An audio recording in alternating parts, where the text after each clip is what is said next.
माँ बारण कला पुओ रसी लगाई आत्महत्या कला। फ्री फायर खेल पुणी नेला आउ जनक जीवन। फ्री फायर खेल छाड़ी पारिलानी किंतु जीवन हारिदेला पुओ।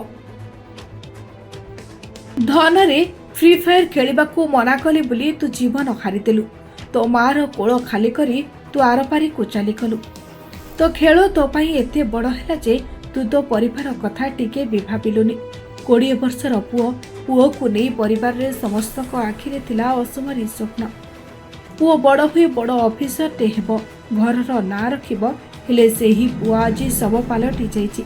राति पाहिबा पूर्वरु स्वप्न भांगी चुना चुना होई जाइछि। आ युवकक जीवन नैछि फ्री फायर। माँ को बारण पाई बेकरे रसी दे झुली पड़िला पुओ। मृत युवक हेले भोकराई कीर्तिनिया गाँवर पूर्णचंद्र मिर्धांक पुओ आनंद मिर्धा। गतकाली संध्या समय आनंद दीर्घ समय धरी फ्री फायर गेम खेलुथिले। परिवार लोके गेम खेलिबाकू बारण करथिले। आ तार किछि समय परे खोजाखोजी करिबारु आनंद घर पार्श्व एक बनी गछरे बेकरे रसी लगाई जीवन हारिथिले।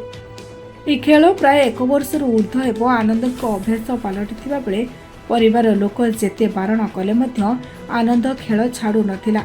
तेबे एभली घटना परे परिवार लोक जलेश्वरपुर गोष्ठी स्वास्थ्य केन्द्र को आनिबा परे घटनास्थल रे भोकराई पुलिस पहुंची सबको जबत करी एक मामला रुजु करबा सहित व्यवस्थित कराई परिवार लोकंकु हस्तांतर करिछि।